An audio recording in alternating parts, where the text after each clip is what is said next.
इस जगत में सभी चीजें जबरदस्ती आपको दी जा सकती हैं, सिर्फ सत्य नहीं दिया जा सकता, क्योंकि सत्य कभी भी परतंत्रता नहीं हो सकता। सत्य का स्वभाव स्वतंत्रता है। इसलिए एक चीज भर है इस जगत में जो आपको कोई जबरदस्ती नहीं दे सकता, जो आपके ऊपर थोपी नहीं जा सकती, जो आपको पहनाई नहीं जा सकती, उड़ाई नहीं जा सकती।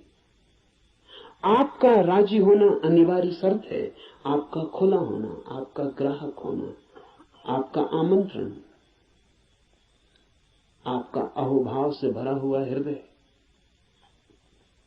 जैसे पृथ्वी वर्षा के पहले पानी के लिए प्यासी होती और दरारें पड़ जाती हैं, इस आशा में पृथ्वी जगह जगह अपने ओंठ खोल देती है कि वर्षा हो। ऐसा जब आपका हृदय होता है तो सत्य प्रवेश कर रहे।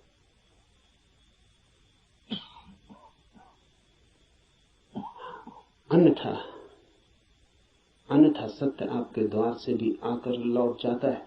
बहुत बार लौटा है, बहुत जन्मों जन्मों में। आप कुछ नए नहीं, इस पृथ्वी पर कुछ भी नया नहीं, सभी बहुत पुराने हैं।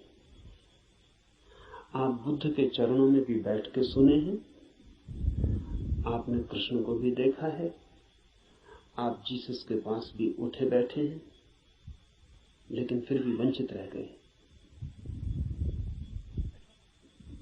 क्योंकि कभी भी आपका हृदय तैयार नहीं था। आपके पास से बुद्ध की सरिता बहती निकल गई है, महावीर की सरिता बहती निकल गई, आप प्यासे रह गए। आनंद रो रहा था जिस दिन बुद्ध के प्राण छूटने को थे और छाती पीट रहा था, और बुद्ध ने उससे कहा कि तू रोता क्यों है? जरूरत से ज्यादा मैं तेरे पास था 40 वर्ष, और अगर 40 वर्ष में भी नहीं हो पाई वो घटना, तो अब रोने से क्या होगा?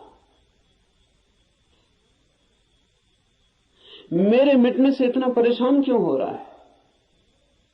तो आनंद ने कहा है, इसलिए परेशान हो रहा हूं कि आप मौजूद थे और मैं न मिट पाया।